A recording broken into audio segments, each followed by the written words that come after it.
Hello everybody, welcome to the Pretty Good Gaming Podcast. Hello a croeso I podcast rhif 31. And that was Welsh, by the way, for those of you who don't know what that language is. That was Welsh. I'm joined today by Mr. Henry. My brain isn't working today, Cooper. Nope, just been brain farting all day. Not even getting distracted by stuff, but just kind of spacing out and being like, that'll make for a good podcast day. It's going to be really compelling. You're in for a treat, guys. I cannot wait. So, today, what have we got in store for you? Well, we're going to talk about the headlines that Steam sales are down. We're going to be analysing them a little bit because they might not be all as they seem. Also, NBA 2K20 is being dragged through the mud, through the headlines. There's just so many articles coming out how badly this game is launched. We're going to be going through some of it. Oh my God, is that in a bad state? We've also got Discord questions from the patrons. We've also got YouTube comments, including the triggered fanboy comment of the week. So before we get started, if you do like our content and you do want to support the channel, head over to patreon.com/prettygoodgaming. It really does make a hell of a difference, and it enables us to continue to produce content where we otherwise wouldn't, because YouTube is a crock of shit, if you didn't know that already. YouTube just fucks people, fucks creators in the ass whenever they want to. And so, thanks everybody who does support us on Patreon. You get access to this podcast for a couple of days early if you are a supporter. We're recording this on a Wednesday today. Yeah, usually on a Thursday, Wednesday. So you get early access maybe on Thursday this week, guys. I'm telling you what day you're getting access to this now. I don't even know that's true or not. But you may already. Well, you're already watching it as of now. There you go. So that's it. That's news to you guys. That's the high level news that we give to you. The reason is though because it's my wedding anniversary tomorrow, so I want to free up my Thursday to do a bit of family isn't things. He adorable? Bit of a personal touch there. 12 years this year. 12 years a slave, right? 12 years a slave. That's what the story is. Yeah, I've got this is a quick story before we get started. I got a card printed from Moonpig. Those of you in the UK will know what I'm talking about. I'm not sure whether it is in the US or not, or anywhere else. But you can personalise your cards, and because it's 12 years this year, I made reference to 12 years a slave, and I'm sure that'll go down a treat. Yep. That's why I need the whole day tomorrow to make it up to. Right. I can't wait for you to come in on Friday with a big red handprint on your face from when you've been smacked so hard. That'll be fun. Okay.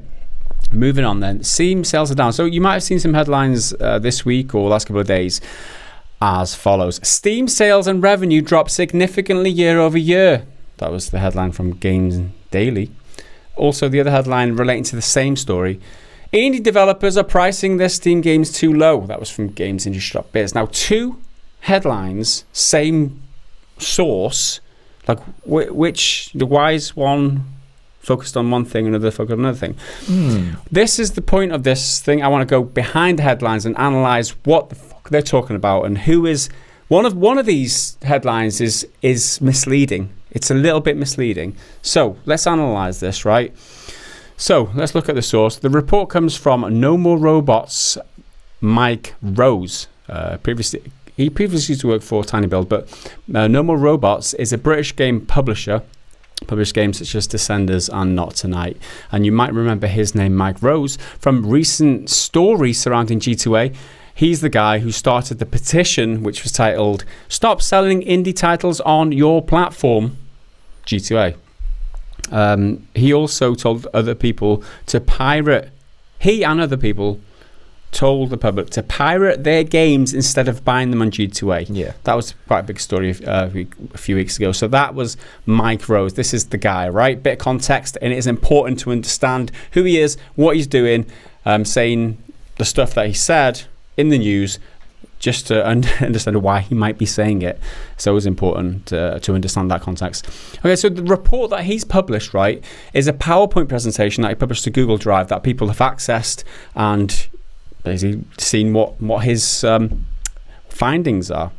Now, the headlines from this report that he published says that sales numbers are down 70% from the same period last year on Steam. Sales revenue are down 47% year on year from last year. The average game on Steam sold 1,500 copies and made $16,000 this year. Last year, the average game sold 5,000 copies and made $30,000. So almost twice as much revenue being made and more than 3 times the sales last year compared to this year. Also, the average game sold in 2018 cost $12 at full price, while the average game in 2019 game cost $10. So the average price has come down $2 since last year.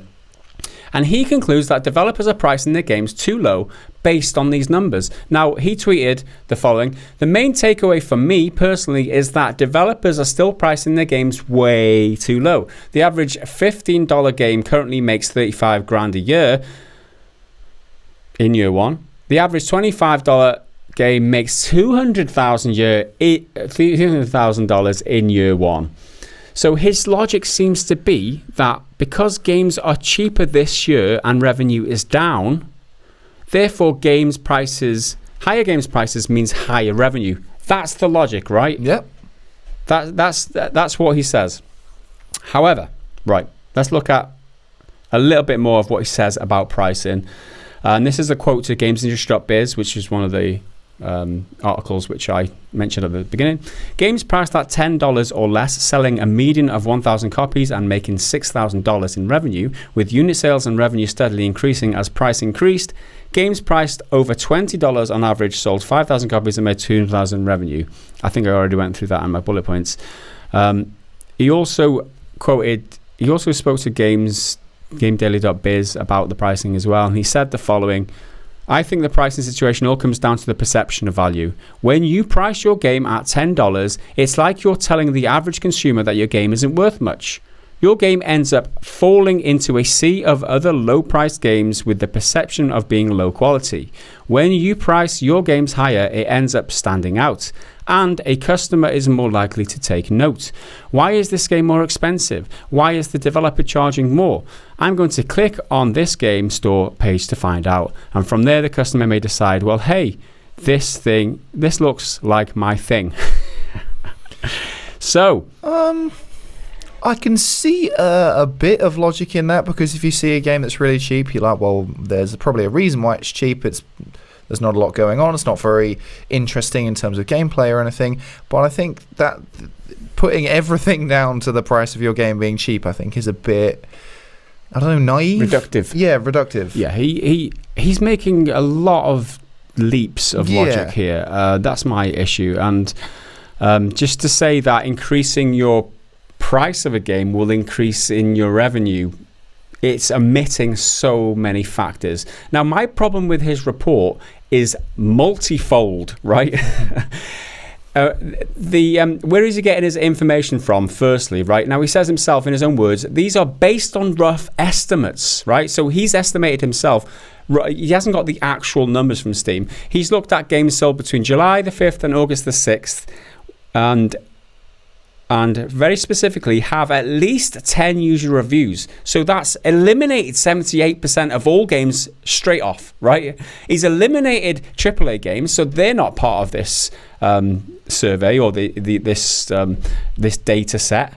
And he's eliminated the top and bottom 5% to reduce noise from outliers. So He's analysed 170 games out of a total possible 900 released in that window, which I don't know. He also, the last thing is, he used publicly available data from Steam group numbers, store page review numbers, prices, and algorithms for calculating the first year revenue from first month revenue. He doesn't have the actual data. Yeah, the raw data. He's based on rough estimates, and he's eliminated so many different he's left with like 20% of all the games, and he's making all these conclusions based on a very specific data set. Coming to such a broad conclusion after such a specific curated sample doesn't add up to me. Yeah, it raises a lot of questions, that's for sure. He's ignoring a lot of the information. Now, the biggest point to reflect on about this is that because he's omitting a lot of info, it isn't the whole picture, and this doesn't mean that Steam is making less money. It doesn't prove that Steam sales are down. Just the average developer who sells games is making less money. That's it, right? So if you look back at the original headline that was in the Game Daily, Steam sales and revenue dropped significantly year over year. Totally misleading, right? Yeah. Totally misleading. Completely wrong. And then the other games in distributed biz, which was the correct title. This is more like headline watch, isn't it? Clickbait watch. Indie developers are pricing the Steam games too low, says Micro. So that was the genuine one. The other one was clickbait, as far as I'm concerned, and it generates. Who of you reading that headline would assume that Steam is making less money? That's not what he's concluded here at all. But that's what some people are making out of it. I don't know. Back to his report and my issues with his report. He's ignoring that more and more games are released to Steam every year. Okay, so let's have a look at these figures. 4,200 games released on Steam in 2016. 7,049 games released on Steam in 2017. That's the 67% increase in games year on year. And then last year in 2018, 9,050 games were released on Steam. That's a 28% increase again year on year to 2018. So even with a market and the amount of revenue generated by the business or by Steam being exactly the same, with that much increase in games in the same space, trying to compete for the same amount of money, your share as one developer is going to be diluted anyway. That's just how it is, right? More competition, less of your share. Now, it doesn't make any conclusions about the prices of games.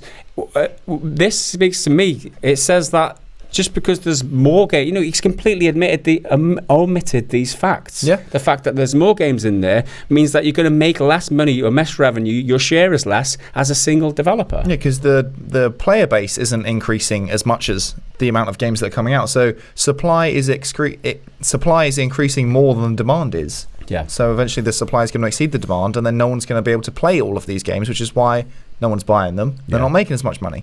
And he doesn't compare AAA games. You got to compare those data sets to see if AAA games are making less money. There's such a dilution of games now on Steam, all competing for money. Everyone's share is going to be.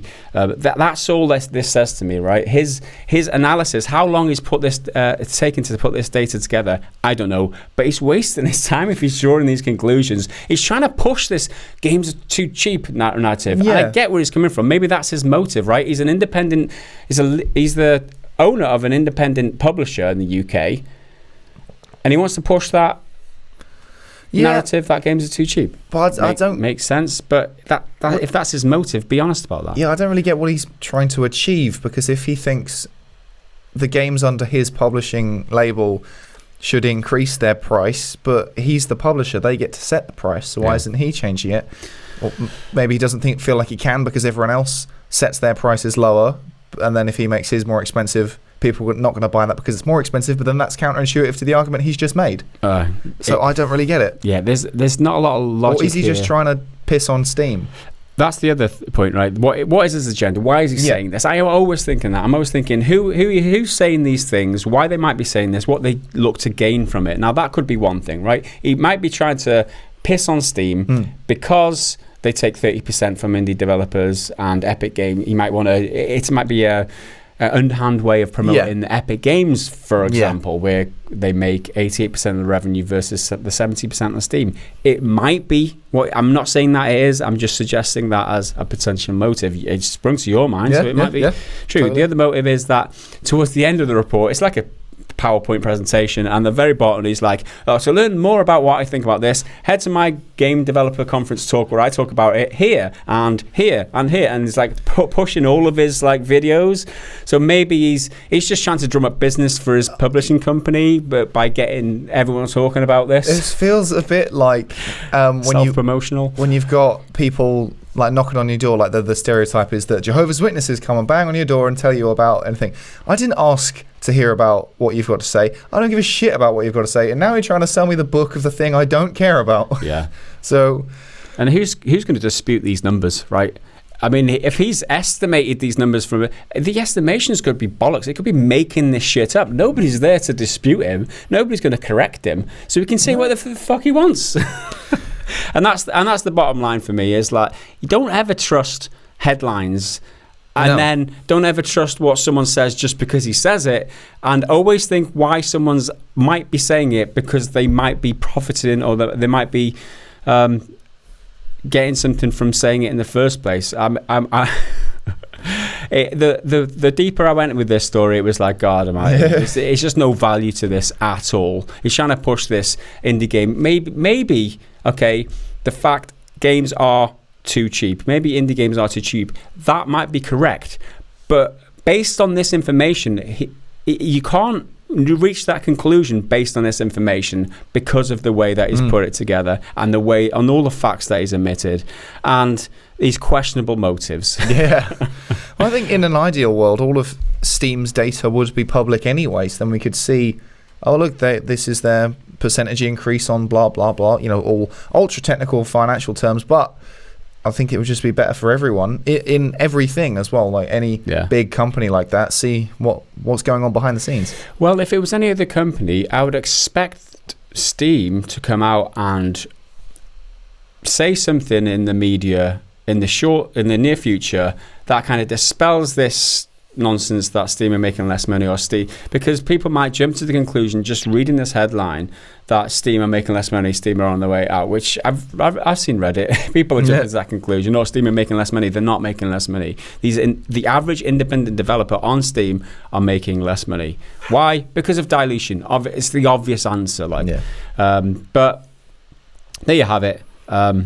So that was my rundown of behind the headlines today on the Pretty Good Gaming podcast. I hope you enjoyed that edition. I might make it a feature. Yeah. I mean, there's plenty of dodgy headlines out there across all the media and different industries. There you go.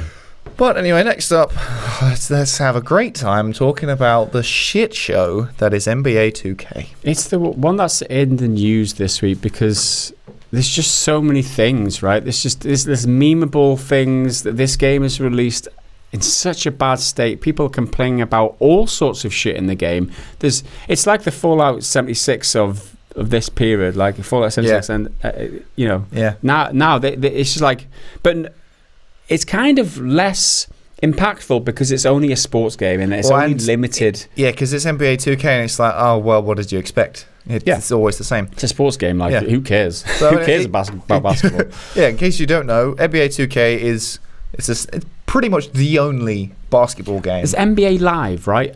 Is that EA you make that?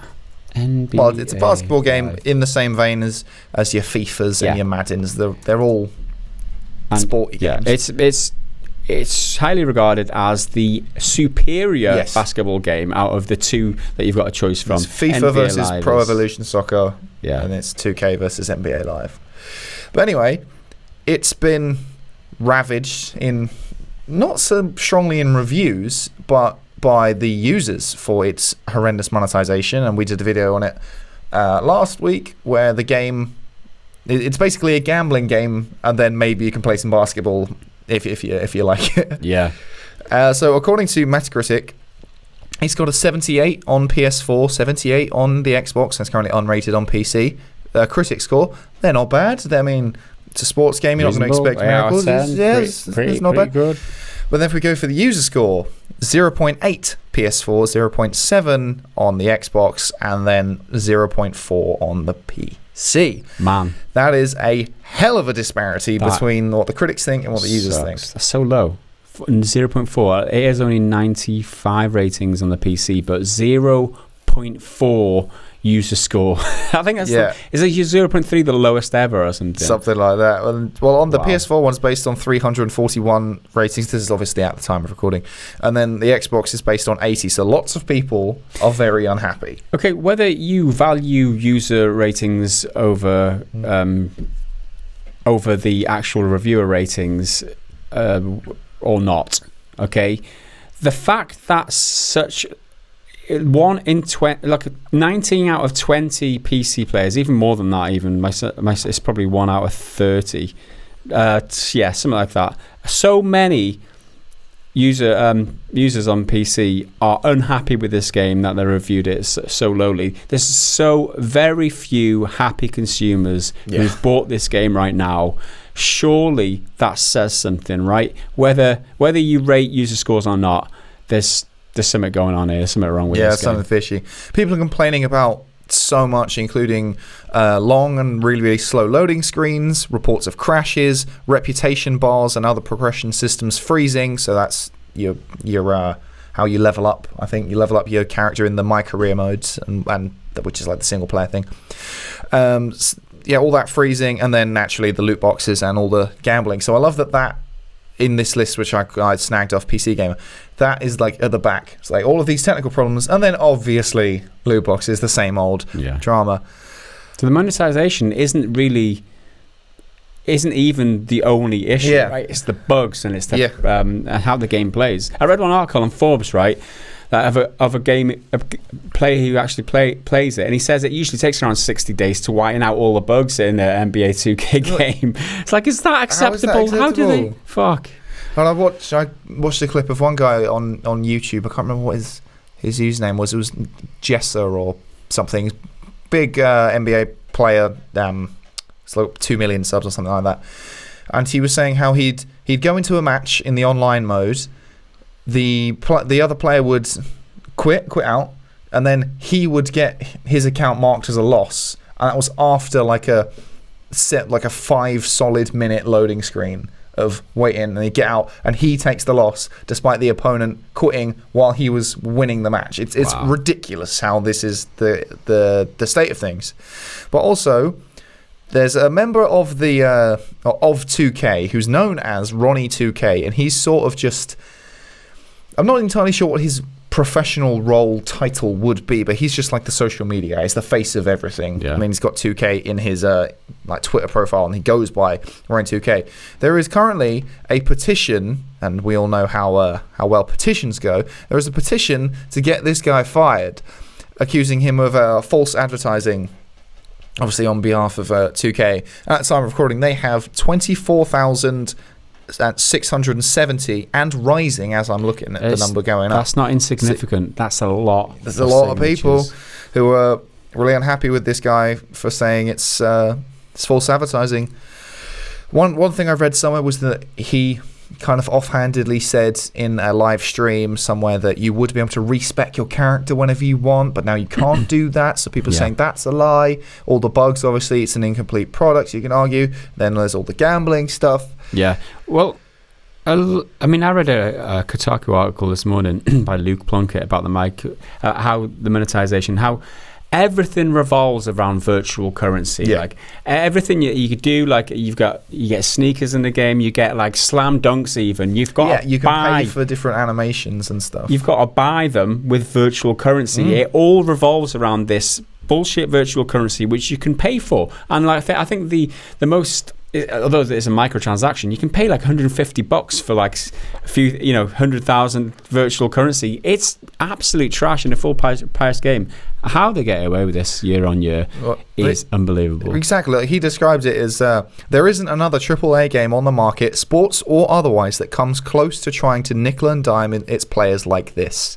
And that's this franchise as a whole, and specifically this entry. Yeah, certainly won't get away with it if it was EA pushing a Star Wars game, for example. Yeah. You know what I mean? Fuck you now. Man. And talking of petition to fire Ronnie 2K, at least he is an employee, and apparently, according to Forbes, they don't actually employ any community managers around the game. And how much of this backlash and how much of the uproar from the community is due to the fact that they don't have any community managers smoothing things over? That's going to certainly help, right? Yeah, like how can you not?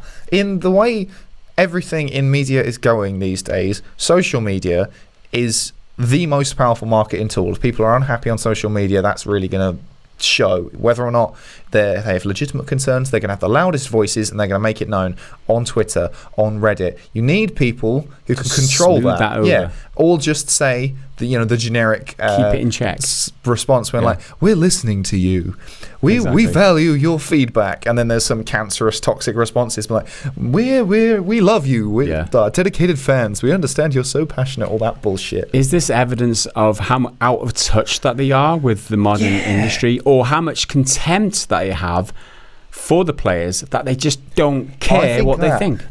Surely they just don't give a shit. What they've done with the slot machine thing, the Wheel of Fortune, that has to be the money. Yeah, that's all they cannot be that ignorant. I think they definitely know what they're doing. Fuck. And until it's illegal, they're going to keep doing it because, the players won't like it, but we've still got the whales, we've still got the career YouTubers who will buy it all, and that's enough to keep us going. I really feel sorry for the fans of the franchise at this point. Legitimate people who just want to play the best basketball game around, because apparently when the gameplay works, it's fun.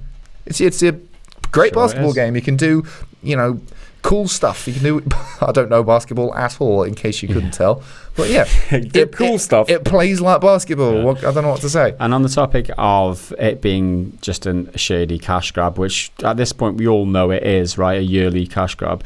Mike Fahy from Kotaku wrote this in an article titled "Someone Forgot to Update the NBA 2K20's taskbar icon."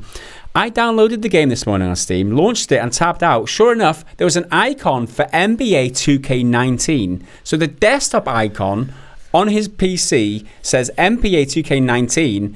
This game is called NBA 2K20. There's also another meme that I saw, another GIF that I saw on Twitter, that focused on one of the in-game advertising hoardings in the stadium. It said 2K19 again. They just forgot to update the thing. Now, I've got a question, right? When does a yearly iteration become a full-blown cash grab? And the answer to that is when you copy and paste. Literally, all the icons and the graphics and the... Oh, man. Well, you could argue, it's just a minor thing. It's just a desktop background. It's just a in-game ad or whatever. But it's the name of the game. The name of the game is NBA 2K20, as in 2020 for the year of 2020, which will be next year.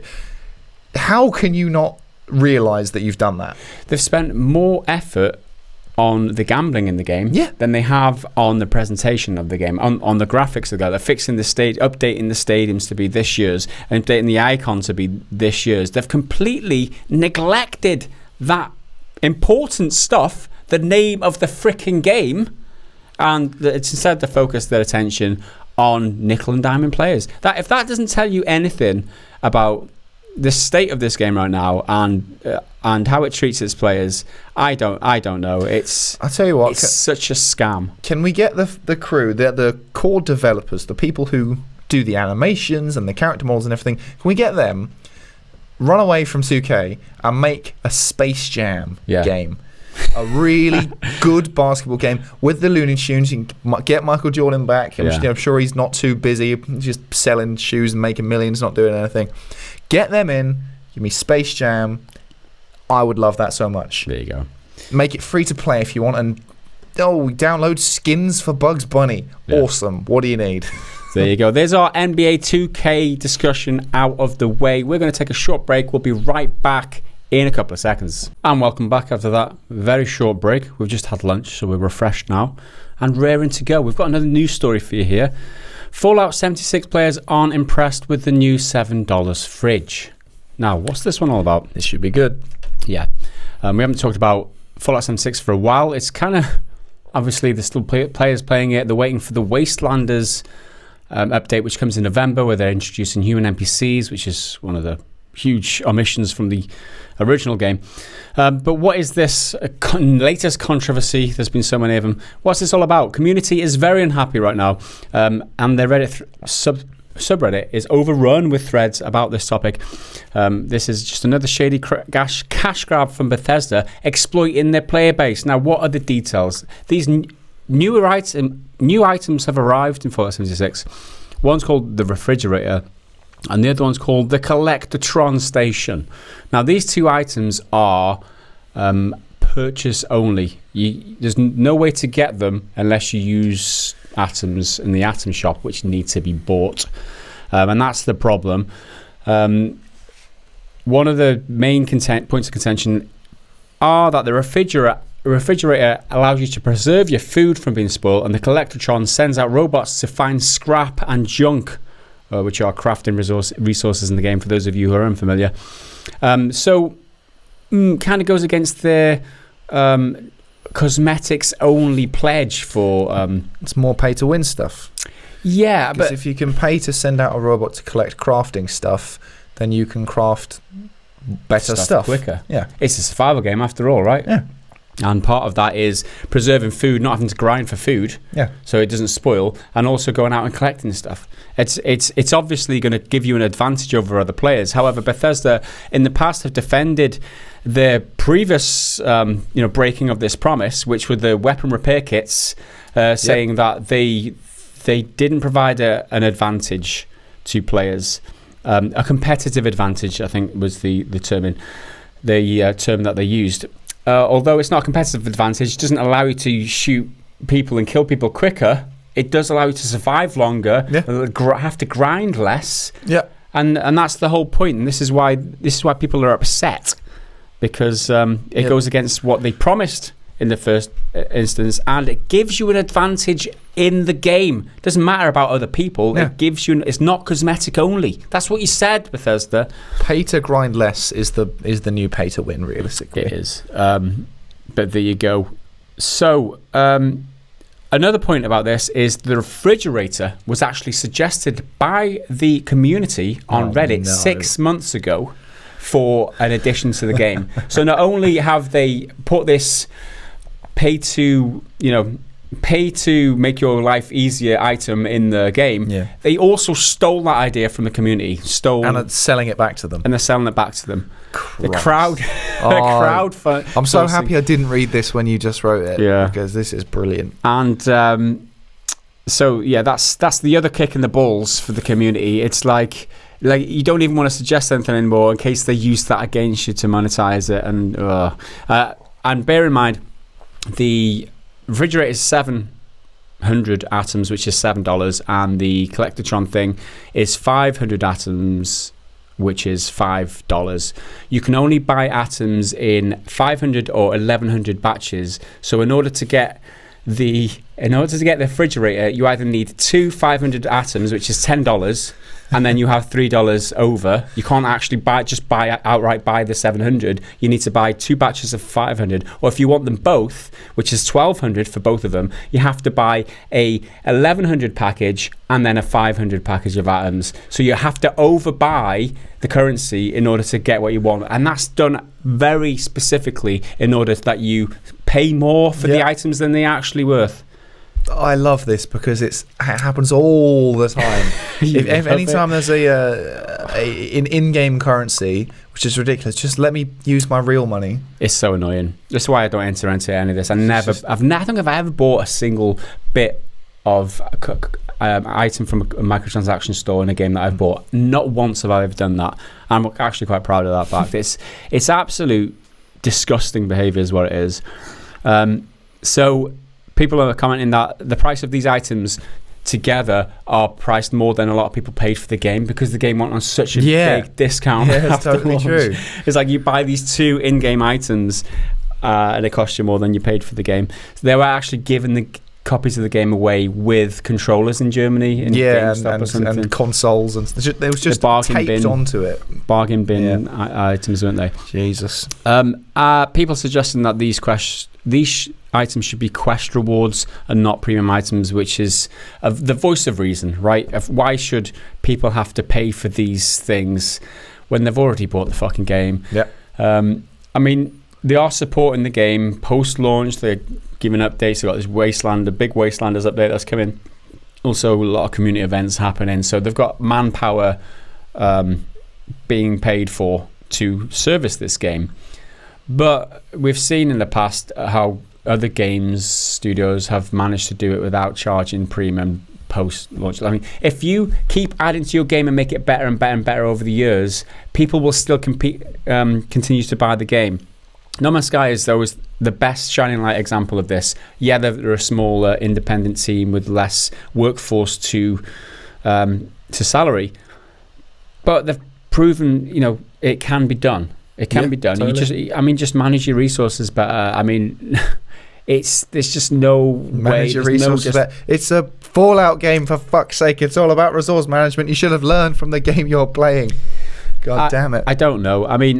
This Fallout 76 isn't getting as many headlines as it used to because it's not, Young A isn't covering it anymore as much as it used to. It's like, who cares? Not getting as much clicks anymore, is it? That's the problem. Exactly. But I made a point of throwing it in here because if it helps the community out, there are Fallout fans that I count myself. I'm still a Fallout 76 fan. Still a Fallout fan, right? Don't enjoy having to be treated like this as a Fallout fan. I'm a huge fan of the franchise, right? But if there's any sort of contribution I can do to raise awareness of it, I know it's not a lot, but mention it in a podcast. I'm not gonna change anybody's world with that, but there you go. That's my 2 pennies worth for this podcast. So that rounds up our news stories for today, and I hope you enjoyed them. We're going to move on now to the Discord questions.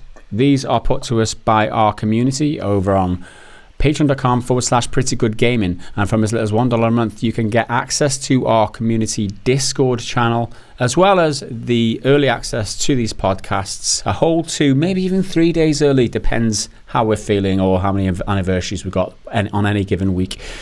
But first up this week we have commenter, community member Loachgar, who has the first question. Yep, here we go. Would you like to take the honours? Take it away.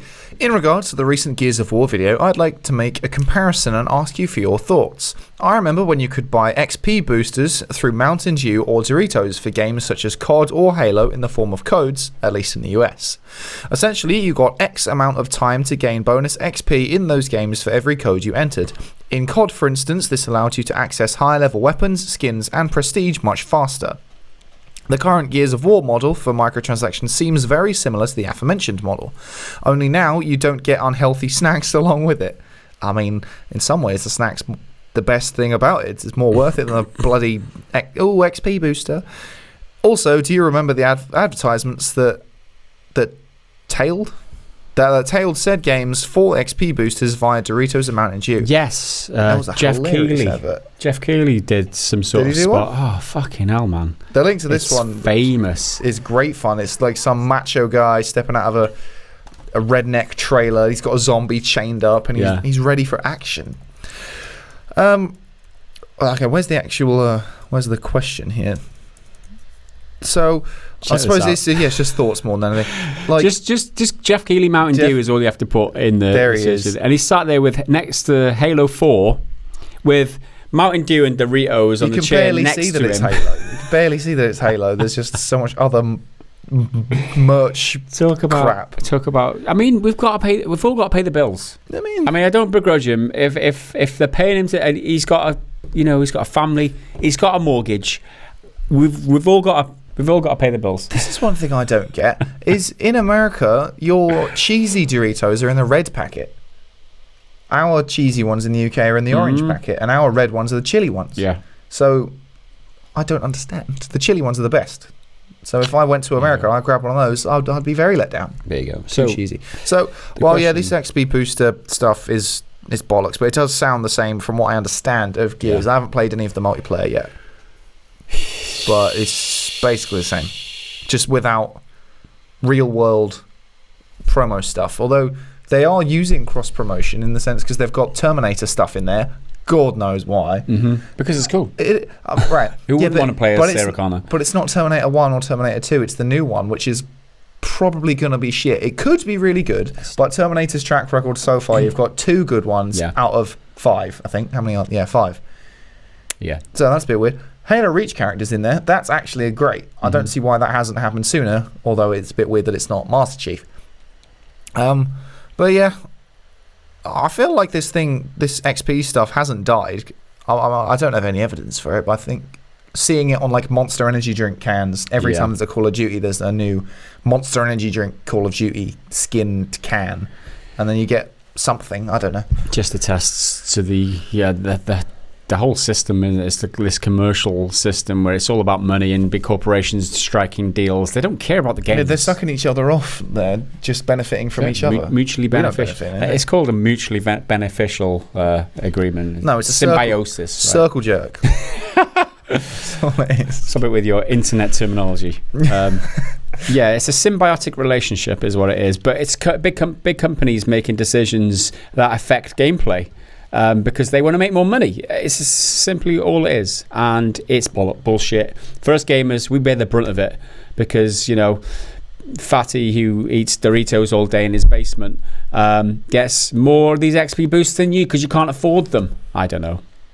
That's just I mean, yeah. It's not exactly... There you go. Setting a good example to gamers specifically, because if they did it for movies, all right, you're sitting on your ass for like 2 hours watching a film, but gaming, you're going to be sitting there for an extended period of time because most games are longer than 2 hours. It's promoting like a bad, unhealthy lifestyle as well. Do you know there's the stereotype of gamers being the neckbeard, basement dwelling dweebs. Yeah, you eat junk, you drink poison, and you can get bonus in these games. It's so bad. It's so bad. Luckily, I really don't like Mountain Dew either, but I do enjoy Doritos.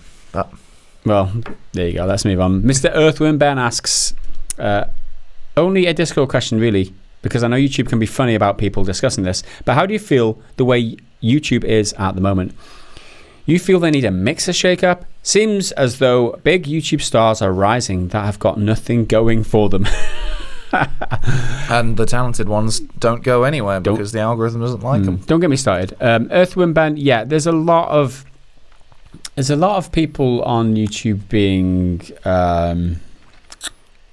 the algorithm works against them because of their political views or whatever. YouTube are a business. They make their own decisions. So, I mean, what are you going to do? There's nothing you can do about it. Yeah, there are always like these up and coming YouTubers who do so much better than people with, really well thought out, well produced content. What are you going to do? There's nothing you can do about that. That's just the way of the world. However, do you feel they need a mix of shake-up? Well, yeah, I do. One thing that caught my eye yesterday, the day before, Joe Rogan podcast. He was promoting his video on a tweet to the Vimeo website. So he's promoting his Vimeo video on his Twitter account rather than to the YouTube account, which is significant, right? If someone of the weight of Joe Rogan would lead some sort of movement against YouTube and split off, you couldn't imagine the amount of impact that would have on YouTube. And people I'm pretty sure that Joe Rogan might have the same sort of clout as Ninja might do on Twitch. Joe Rogan is absolutely huge. In a different world, he could totally. If he decided to just draw the line and someone threw loads of money at him, I don't know whether he'd go for anything like that. But if he was... maybe he'd do it for a matter of principle or whatever, just go to a different platform and just try and start maybe his own platform, or maybe a platform he's, I could see that working. I think existing streaming platforms that operate slightly differently to YouTube will start adopting YouTube's thing in addition to their own. So you got like Netflix, it's for movies and TV shows, but eventually, give it 10 years or something, you'll probably be able to submit user content, and then it's got its own smaller version of what YouTube is, because it'll still have the movies and whatnot as its primary thing. But I reckon that will be the case, user submitted content. And with something like Twitch, you can archive videos, I think, for people to watch later, but generally they're longer. If you're streaming, it's going to be like an hour or more. So I reckon eventually people will start doing non-live stuff uploaded to Twitch, and you can edit it and make a video rather than a live stream. Yeah, the problem with having no competition is that YouTube have a monopoly, and they can just treat people how they want because people got no other option, no other additional choice. So that's why we need some sort of competition to keep them honest and to keep them competitive for us, like as creators, as well as viewers who just want a good service. But there is this thing that I've been notified. It's some Emperor Takaton on Twitter posted me a link recently about this FairTube movement. I think it's a bunch of German lawyers who are taking up the cause, and they're essentially suing YouTube or threatening to sue YouTube unless they open a discourse with them about treating the creators like employees and giving us more rights, which is fucking awesome. I hope more people are become aware of this. I saw this. I watched this big YouTube video. I don't know if it was through the Discord that I saw it originally, but if some movement like that takes hold, and then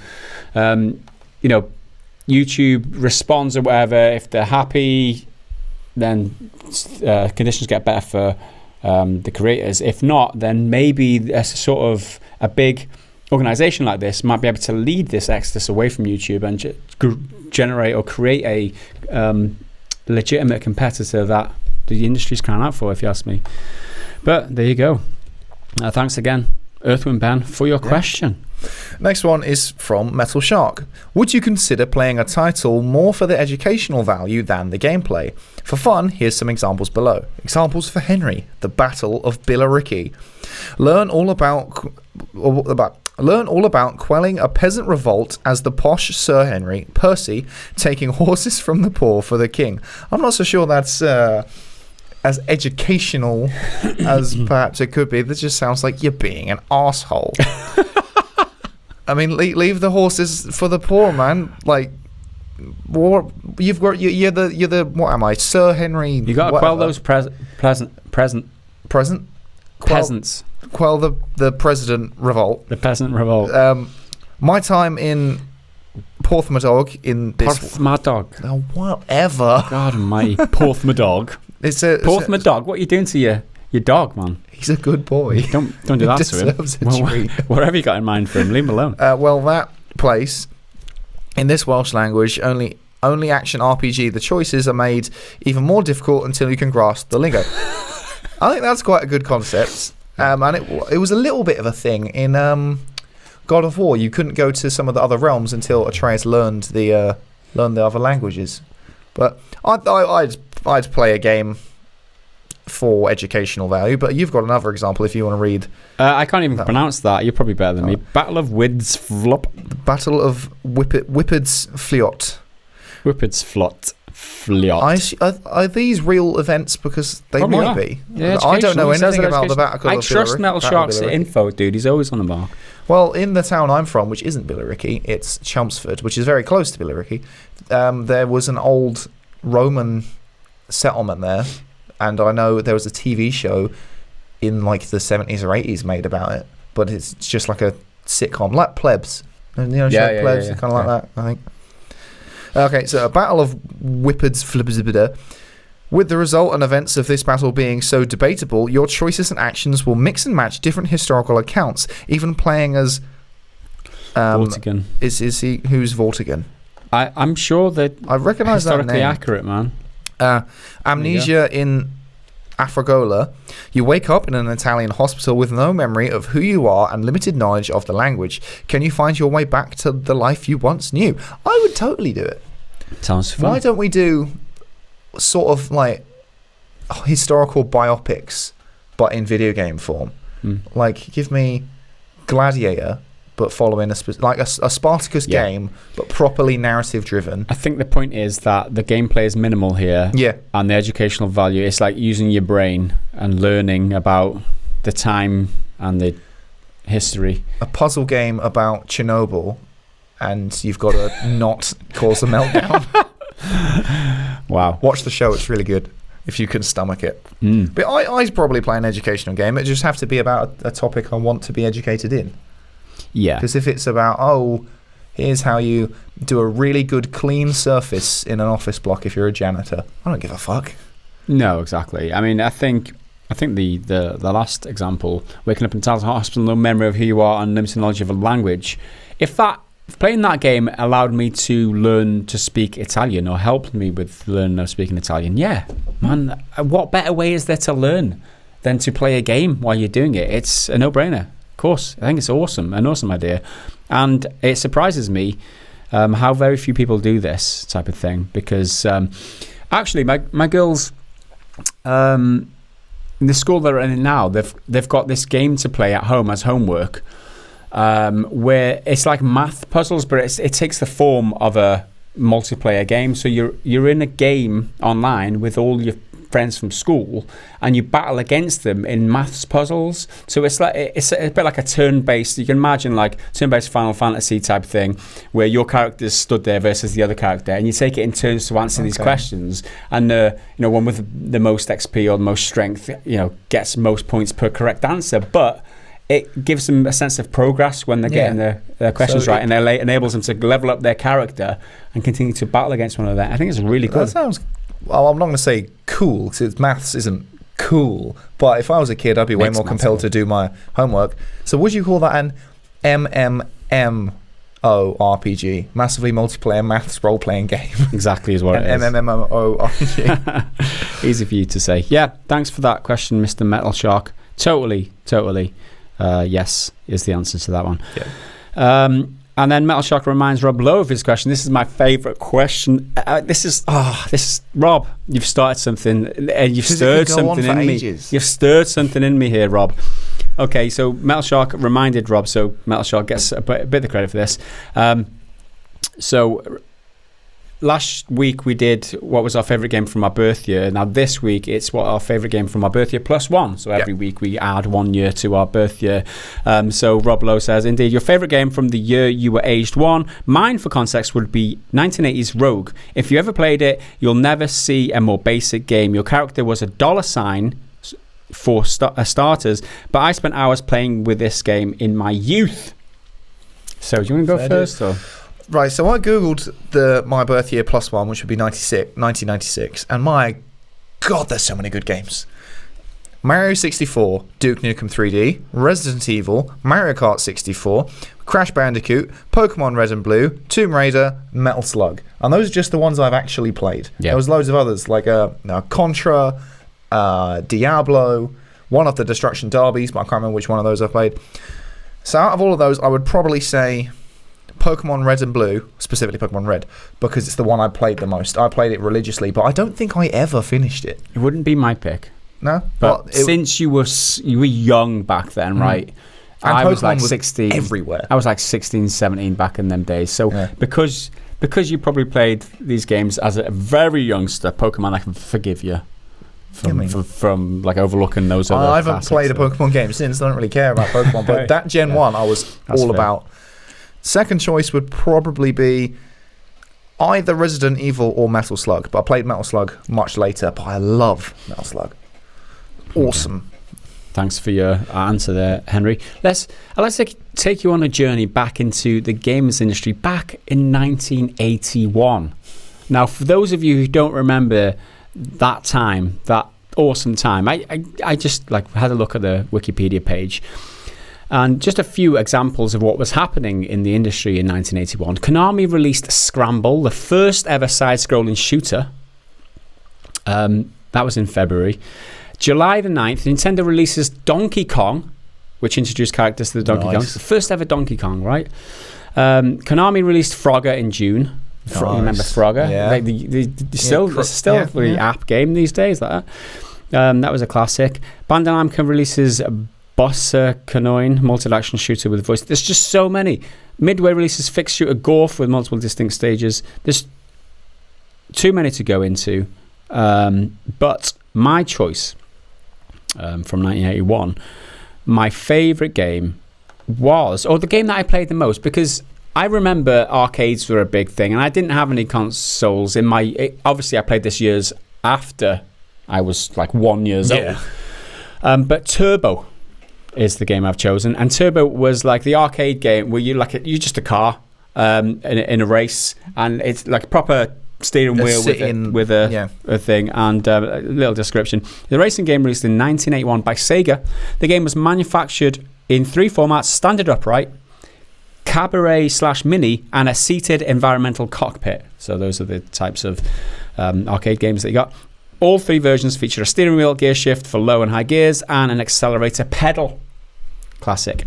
Awesome. So you just stood there like driving this great classic game. I remember because you crash your car and it spins out forever, and it's like awesome game. I think of all the games, obviously, I think Scramble was my other choice, but I ended up going against that because I didn't play it as much. Didn't spend as much coins in the arcade on it. Yeah. But thanks. Awesome quit. I can't wait till next week now. Yeah, I'm already thinking about it. Anyway. Let us know down in the comments what yours are, because this is going to be, could be a really interesting discussion. Yeah, there you go. Okay, next up from Cloney99. Follow up to last week's question. Henry, do you split your day into editing hours and gaming hours? Do you have a set amount of hours set aside for editing? Do you ever feel like you have to play a game for work, or do you just do you just do deeper views on what you enjoy, like the Control video, for example? My day isn't split between editing and gaming. It's split between the morning, which is writing, researching, conceptualizing, conceiving the content, which is the hardest part, is conceptualizing. So you got to think of what to do and how to do it, and whether or not it's going to be not only like interesting and compelling to do, but people will receive it, right? Because there's the amount of times like, oh, I'm interested in this game, there's a news story about it, but it's one paragraph of information. I care. It's not worth doing a video on that. Yeah. So yeah, that's in the morning between like 9 and 12ish, and then it's editing until the editing is done, more or less. Yeah. And then when I get home, I'll maybe play a bit. Depends if I've got time and how accommodating my girlfriend wants to be on that particular evening. Although got work to do, got to do your homework. Great British Bake Off has just started, so that's a win for you. She's got dibs on the TV whenever that's on. And what's the other one she like? Strictly Come Dancing's back soon, so hopefully they're on the same night, so I can just knock them out of the way and then get back to normal gaming. Nintendo Switch and on the couch. Yeah, exactly. That's what I need to do, which is one of the main reasons I need to get Astral Chain, because Astral Chain came out pretty much the same time as Control, and I was like, well, I want both of them. And I don't regret buying Control. Yeah. But I still need to get Astral Chain. Yeah. Got you. Do you ever feel like you have to play a game? Not really, but it's more like I felt like I need to get it finished quicker. Like I play games quite slowly because I'll like dilly dally and I'll look in corners and I'll explore and shit, especially if it's like an open world. But then if we've got it early, I'm like, well, I want to get through it on time so I can publish something. That is the problem with doing reviews for a living, is that you've got to play a game in a way that you naturally wouldn't play the game. You've got to force your way through it in order to expose yourself to as much content in the game as possible before, so you can put out an informed decision, and your fun might be impaired by that, right? Yeah. So I'm planning on doing a review of Gears 5, but I haven't finished it yet. I think I'm on the last act, so I've got to finish that, but then that's just the story. I'll probably dip into a bit of multiplayer, have a look at really try and grasp what the microtransaction situation is and how fast you can earn whatever on your own, maybe. Do a bit of Horde and the new game mode. So there's all of that I still need to sample. But I don't feel like I have to. Have to is perhaps the wrong word, but there is a bit of pressure. I think it's a bit more accurate. Yeah. It's just part of the creative thing, and it's not something I really dislike so much, but it can be frustrating. Yeah. Like I feel like I'm not like, I know I'm having fun, but I feel like I'm not making the most of this opportunity to, think about it critically and use it for work type thing. Yeah.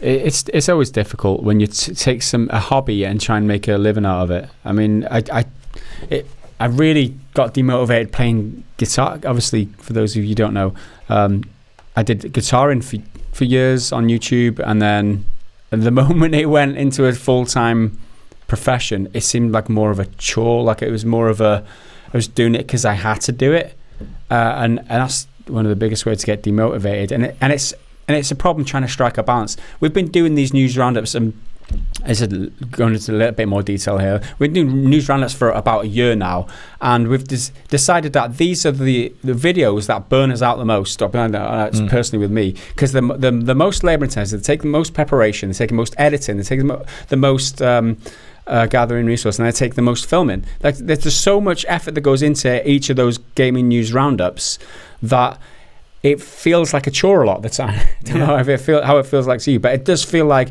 you come in the morning, it's like, oh shit, I need to find a story, and it doesn't feel like natural then. It doesn't feel like it's a creative thing. It feels like a production thing. And you've got every little hour is like an extra deadline. Just like, well, I need more pressure, isn't it? Half an hour's gone, I've got fuck all. Oh fuck, I need more. So start at 9, right? Well, I need my idea in place to start writing at the latest 10. Yeah. Ideally have that written up by 11, and then can run through it, make sure it's all right, maybe add any extra bits, put in nuggets, which can take time. And then if we're not recorded by 12, then pressure's really on to get it finished. I did. What I was going to say then. That's why more recently you found we haven't been doing the news roundups, because what I want to do is make sure that we don't feel like it's a production line. I feel like it's more natural, and the content happens. I can't find the word that I'm looking for, but it's more naturally. Yeah. So like we're doing content that we enjoy. We're not just trying to find clickbait articles and making videos out of them like we may or may not have done in the past. We're just looking for decent content that connects with us and that we enjoy doing, because we don't want to be burnt out, right? Because everyone feels burnt out to a varying degree, no matter what you're doing. But we just want to ease back a little bit and enjoy it a little bit more for the time being. And that's why the content might be changing here and there and whatever. But that's just the nature of it. And hopefully we can keep up our motivations. Like a video like yesterday's video, which was the Borderlands video as of the time of recording, that happened really naturally. It wasn't anything that was specific. It wasn't an article that was out. We did some research. We found out about it. Let's do this. There was no pressure on that. We filmed it, recorded it, published it, and it's the best video for ages. And it just felt really good to do it. Yeah. Then I felt like you. Didn't feel like a lot of pressure. It felt very natural, which is great, and that's the best way that it should happen. So the more videos that we can have like that, the less pressure is on us, and the better we can be at doing what we do, I guess. But thanks for your question, Mr. Cloney. We shall move on now to Mr. Rudy Manchego. You read the last one, right? Yeah, you're up. A wise old woman, I don't know, probably Mother Teresa, once said, "If I could turn back time, if I could find a way, I'd take back those words that hurt you and you'd stay." If I could turn back time. Demonetized. You're not fucking wrong, mate. You're right. Wrong as well. If you could turn back time, what console or device would you go back and give a second chance? Also, by time travel, I mean Bill and Ted Theory, not Avengers Endgame, because that made bugger all sense to me. That's fair. Yep, you're not the only one. What console would you go back? I'd love to play like the N64, Mario 64, like on release at the time, and just have with the context of the time, not having played anything quite like it, especially, it's one of, might be even the first 3D game, don't quote me on that, but something totally game-changing like that at the time. Yeah, I think the Dreamcast is the answer for me. I had one, the only game I had in was Shenmue 1, I believe it was 1. Shenmue 1, the original. I bought that console just for that game. And it was awesome. I think Shenmue was the first open world 3D game. Yeah, I think that's why it was such a wow, I need to play this game. It looks awesome. Open-ish world. So yeah, Dreamcast would be there, and I'd play all the games from Dreamcast because that is. I think it's it was recently, last few days. It was the 20th anniversary of it. Yeah. Shows how fucking old I am. There you go. I mean, we used to play. So I never owned one, but my stepbrother did. We used to play the Dreamcast religiously, specifically Sonic Adventure 1 and 2, and I might have mentioned this on the podcast before, but one of my let's say fondest, but it's a bit mean, memories of gaming is me and my stepbrother playing Sonic Adventure 2. Right at the end, you fight this big space lizard thing, I can't remember what it's called, and you go between being Super Sonic and Super Shadow as you're basically Super Saiyans. You're smashing it up, and I got the final hit, and it was his game, and it was the first time we'd ever beaten it, and I got the final hit, and he was so bitter forever, and he probably still resents me a bit for it because he wanted to play Shadow because Shadow's cooler, and I was like, oh, I'll be Sonic, He's cool. Why not? Oh, happy memories. Getting one up on your fellow gamers.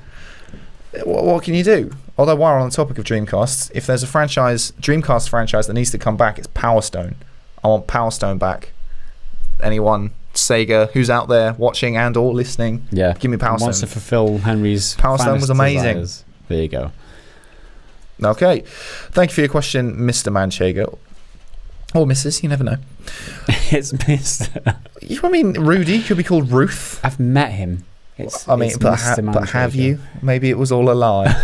Apologies for that, Rudy. He doesn't know what he's talking about. Let's move on. Your name is Ruth, as far as I'm concerned. He questioned the question the other day about his missus and walking past the window. It could be in a gay relationship. I don't know. I'm not going to judge her. He could be in a gay... Oh, yeah, I get what you're saying. Yeah. Michael Shark has got a bonus question for us, if we fancy it. Okay. If you attended the Microsoft XO19 event in London's notorious Hackney, what armour, shield or defensive ability from a game would you feel would best protect you? Not heard of Hackney. What's Hackney? I think it's just a district in London, and if it's in London, it's probably a shithole. That's where you're from then, yeah.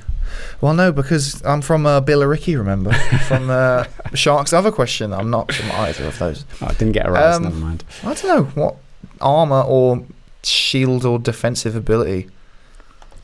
I think it'd be quite fun to have something like... What's Geralt's like shield ability, the sign, when he's in like a shield? Because it doesn't look... It looks normal. Yeah. You can't really tell that he's got it apart from a little light that swirls around him. So when you inevitably almost get mugged when you're in London, they'll just get blown away. Like they'll try and shiv you and just go... Poof. I think that'd be quite fun. Personally. Yeah. I mean, you need armour in London these days, apparently, don't you? There's a lot of shit going down. I mean, yeah. But London's not the most cheery of places to live, but there's a lot of good things about London. I'm just not too keen on it. I'm going to opt for the best looking one, I think. I think the nano suit from Crysis is some awesome art looking armor, Then it's right? quite pretty. It's quite cool. I'm going to go with that. I think I can't see any others. Halo armor. The Halo armor good. You know what? I'm playing Gears of War at the moment. I'll wear some of that shit because it's so heavy. Nothing's getting through it. Yeah.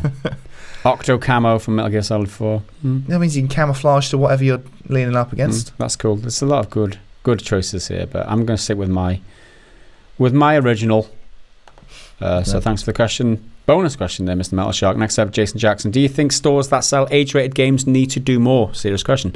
I recently saw a mother buy her son, very young son, a Call of Duty game, and I have seen parents let their kids play games like Sekiro. I know that some people grow up around violence and grow up just fine, I guess. My favourite film was Commando as a kid. Excellent film. But as an adult gamer, it now concerns me because there's just so much more of it. Thanks, guys. I always love listening to content. Keep it good work. It's gritty and hard, but sometimes got to call out the bullshit. Absolutely agree. Thanks for your question.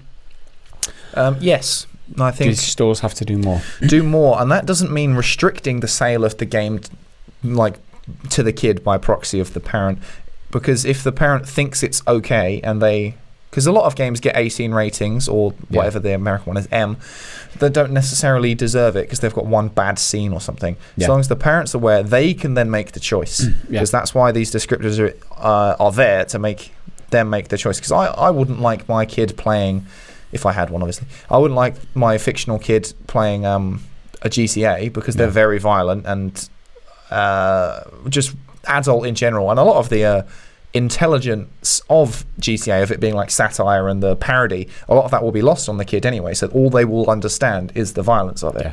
But a game like Call of Duty, many of them are just shooting in a bit of blood. There's not that much in terms of adult going on.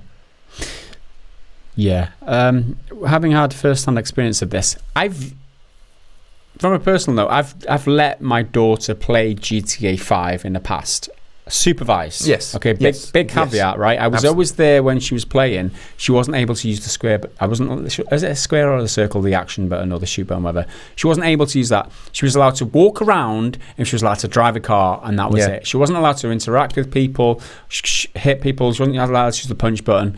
None of that. She just wanted that experience of like being an open world, and she enjoyed that for what it was. Going back to your question, Do you think that stores that sell age-rated games need to do more? It's a difficult one. What could they do more? Could you oblige them to have to, or mandate that they have to question the person buying the game, saying, and ask them, are you buying this for yourself or for a youngster? And if they answer youngster, then the cashier would have to tell them, do you realise that there's violence in this game? Do you realise that? That's the only thing that I could see them being able to do. But even then, it's a bit, you'd piss so many people off. It's like, don't tell me who to buy the game for. But then again, you think about cigarettes or alcohol, right?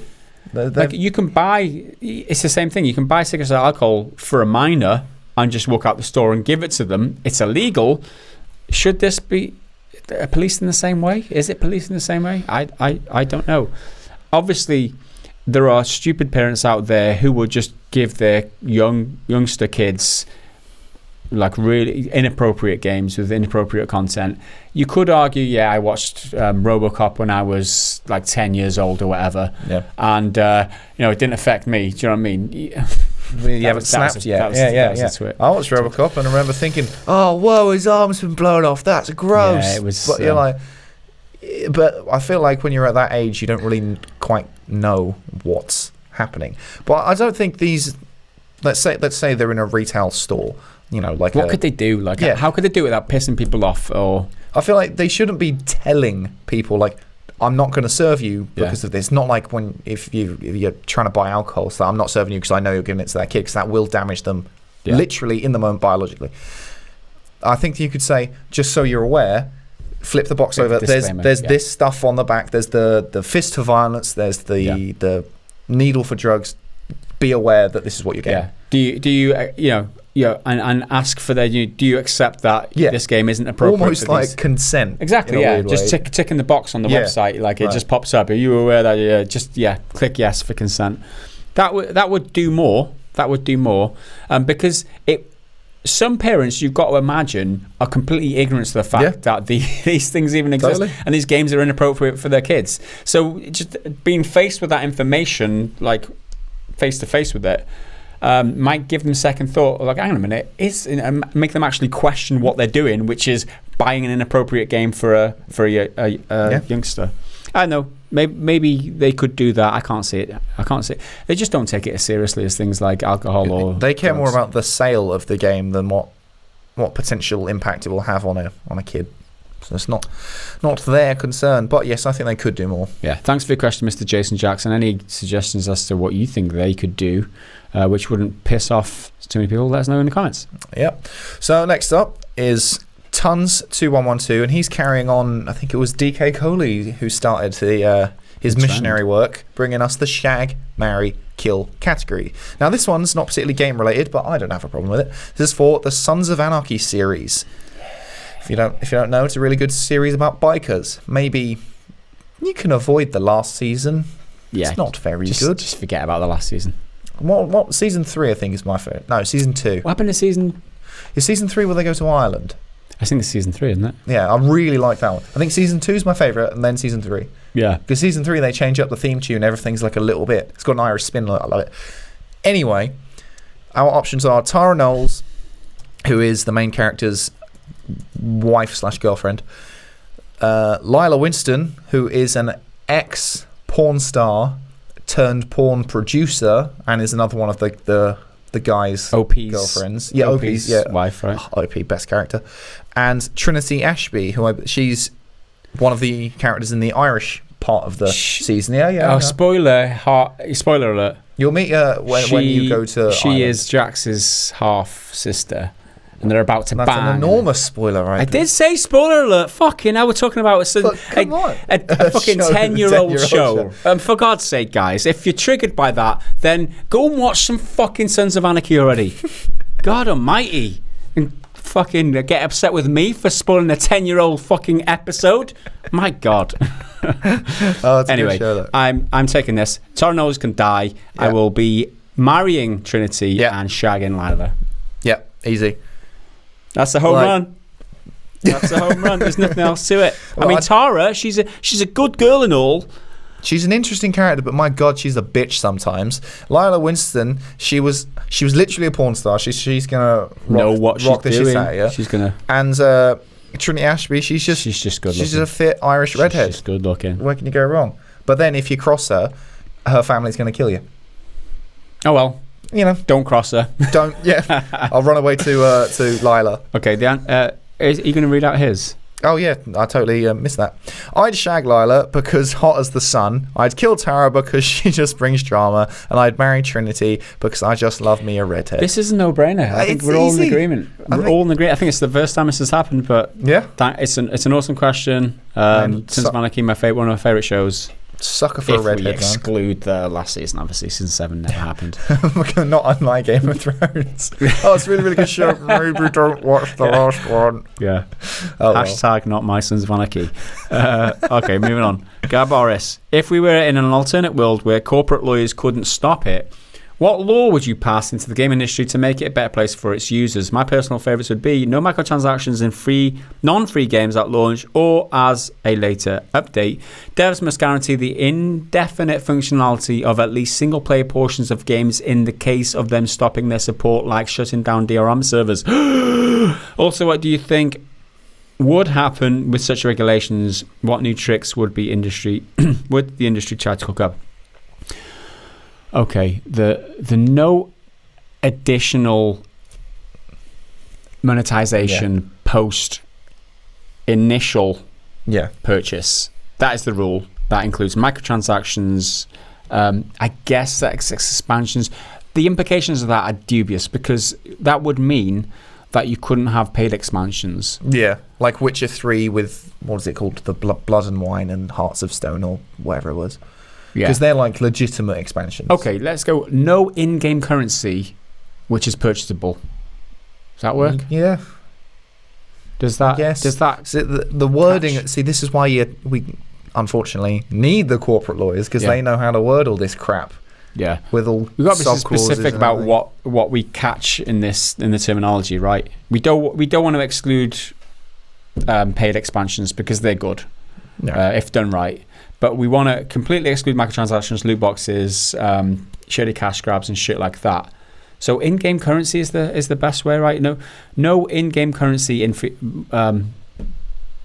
in full-price games because the in-game currency, purchasable in-game currency, right? I think that's the term. Yeah. No purchasable in-game currency because that would exclude, your microtransactions and stuff. Devs must guarantee. I mean, the indefinite functionality of at least single-player portions of games. So support after launch for games so that you can always play them after you've bought them in case they shut down servers and you haven't got access to them. I would also like, if we're throwing them out there, games that are finished day one. I mean, how you could police that and how you could stop them from patching it.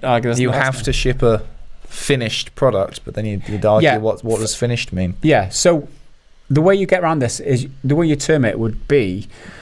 Any game that is buggy or glitchy or doesn't work as intended at launch, you can get a full refund for. And you'd have to no matter how long you've played it. You'd have to have like a team of auditors to monitor that and go to every distributor, be like, right, give me the game, let me test, make sure they all work. Yeah. And they obviously a couple of glitches can be forgivable.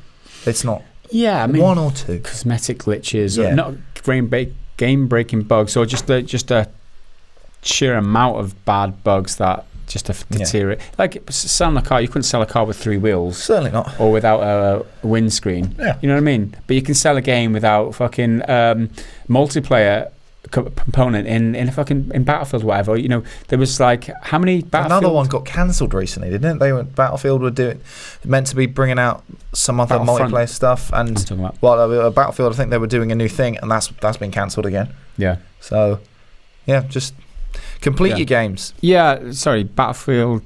I'm getting confused with Battlefield, Battlefront. The Star Wars one. Not the Star Wars one. Not the Star Wars one. That's Battlefield. Like Firestorm mode was like promised at launch, and even the single player component was like 2 weeks late. It's like, come on, that's not forgivable. So that's another thing that they should throw in the into the lawyers to sort out. What do you think would happen in such regulations? What new tricks would the industry cook up? Let's not give them ideas, Boris. Yeah. I think one thing as well, and I have no idea how you would word this or implement it, but managing like corporate bonuses and shit, making sure people like your Bobby Kotick's of the world, who realistically aren't doing the day-to-day work. I'm not saying he doesn't do any work, because he's a big important businessman. He's going to do businessman things, whatever they do, which as far as I'm aware is fuck hookers and do cocaine. Not saying he does that, but not saying he doesn't either. Nope, I don't know the guy, but like just regulating that bullshit, because everyone knows it goes on. Yeah, that's dubious and it's across every industry.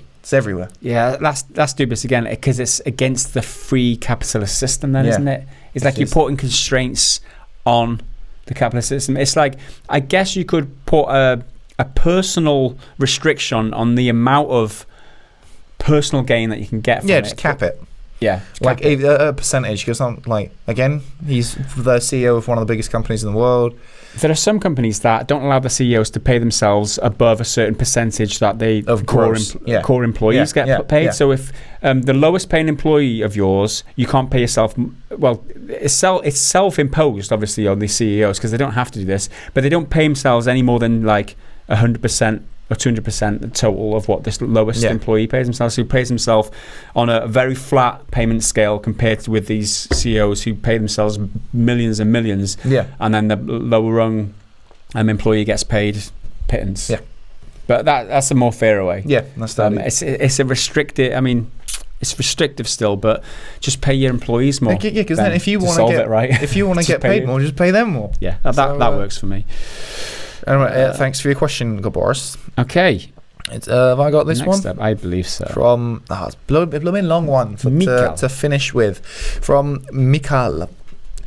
How do you approach journalistic integrity and credibility when providing controversial point of view?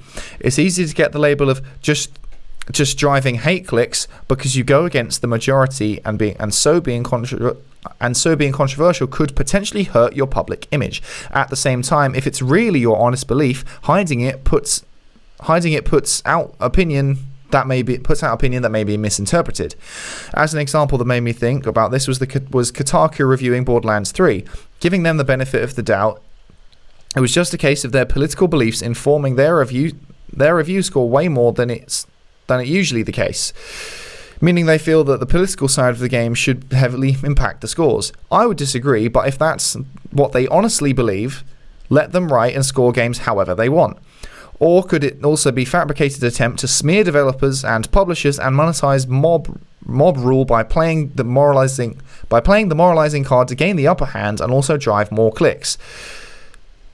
Okay, so we'll just pause there. So it's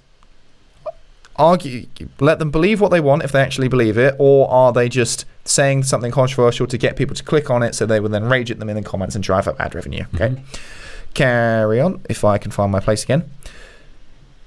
Yeah, I can still ignore that, but in this case, that's an actual problem, because that just makes it harder for everyone to trust anything controversial people say, which is sad. But then when we always stick to the most popular belief and never dare to explore anything else. Thanks for your thoughts on this, and I wish you well in the future. Love your work. Thank you very much. This was a complex question.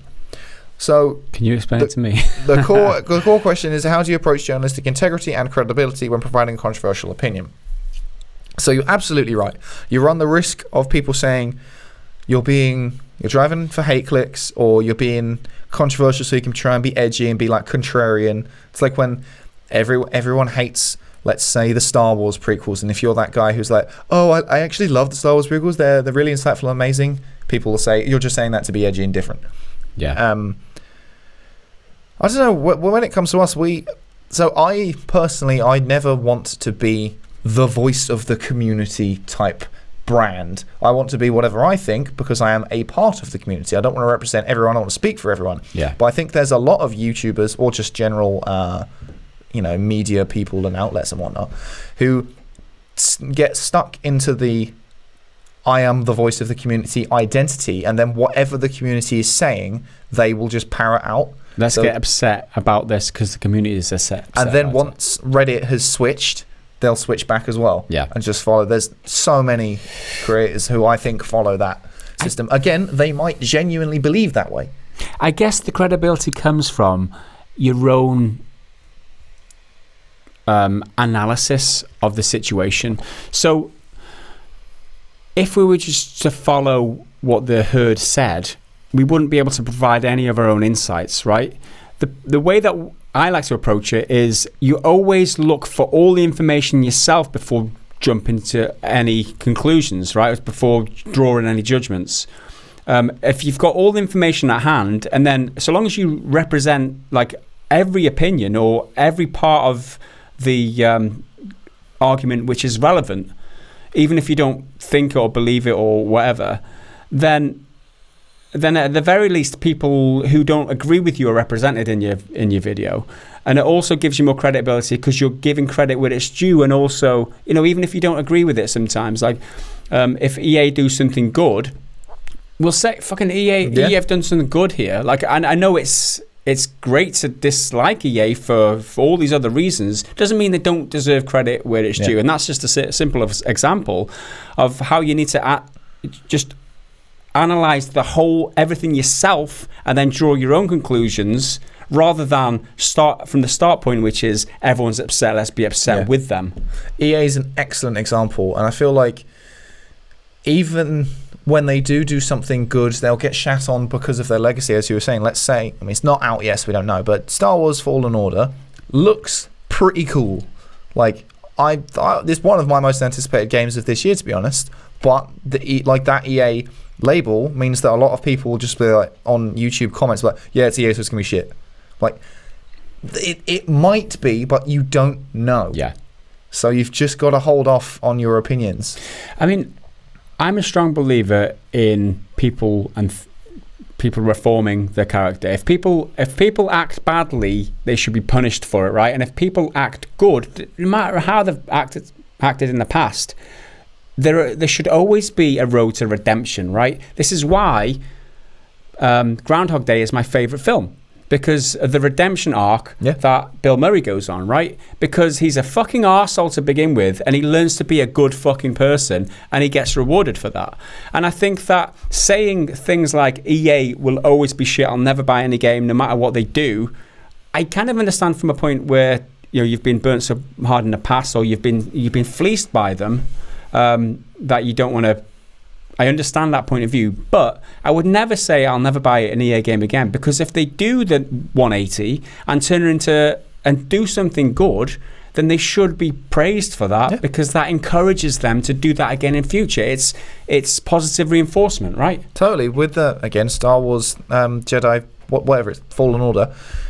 So EA have said single player games are dead. They don't like them, but they're doing one. So I think if it is a good game and all the reviews say it's good, we should all buy it and send the message to EA that, single player games are valuable and people do like them and they can make money. Yeah. So I think when it comes to journalistic integrity, it's important to remain using your own rationale to analyze something rather than just drawing a conclusion based on other people's opinions, essentially. And I think that's where the core of staying with integrity comes from. Yeah, and just being honest. If you don't like something, you got to try and say it. I mean, obviously it's not easy when, like in our position, if there's a popular game and we don't like it, as soon as we say that, like Death Stranding's probably gonna be really boring. And again, it's just one of my most anticipated games of this year. Guys, relax. And you probably already know by now, because there's been a huge 49-minute gameplay showcase at Tokyo Game Show, which we were going to talk about, then realised that you will have already seen it by now. Yeah. It looks really fucking boring. Yeah. But our opinions don't matter, guys. Then that's what you. And again, it's not out yet, so we don't know. You can't correct someone's opinion, because an opinion is an opinion and it's not a fact. So don't let your opinions be facts. That's just the way of it. Thanks for your question. Hopefully, we've had plenty of insightful comments in someone this week. Understood what the fuck we were talking about for the most of that. We're going to move on now. That's the end of the questions from the Discord. Move on now to the Triggered Fanboy comment of the week. And unfortunately, we're going to have to I'd still want to read something out, but we have to slightly change the title because the comment that I've got doesn't fulfill the whole criteria for a Triggered Fanboy comment of the week. Therefore, this is going to be the semi-reasonable, upset viewer with half a point comment of the week. This doesn't have the same jingle. And I'm not making a new jingle for that. Okay. Here we go. It's the same jingle, but it's just because we haven't triggered enough people, let's be honest. So the Majestic Spider gets the semi-reasonable upset viewer with half a point comment of the week, and he says, I don't know why you guys decided to turn into clowns and accuse Shire of thinking he's the only important reviewer out there when his tweet was, in general, all about reviewers. In fact, not once did he even bring himself up. Talking about Jason Schreier and the Borderlands, not getting a Borderlands 3 review code, and him saying we kind of mocked him because it was fun and it was juvenile. Less than a minute of it. We were being juvenile, but it's fun to mock people sometimes, especially when they're not in the same room. Everyone gets mocked. They all deserve it. So that's all it was. We were just being flippant and childish, and I'm probably going to be called a soy boy beta cuck. I'm not going to call you that. White Knight for this by some brain dead retards. He's calling himself and other people. Pot calling the kettle. But for those who might call me all that shit, try and think of me as not defending the guy, but simply being objective and about the context, which is why you're not the triggered fanboy comment of the week. You're the semi-reasonable upset viewer with half a point comment of the week, because I actually agree with you.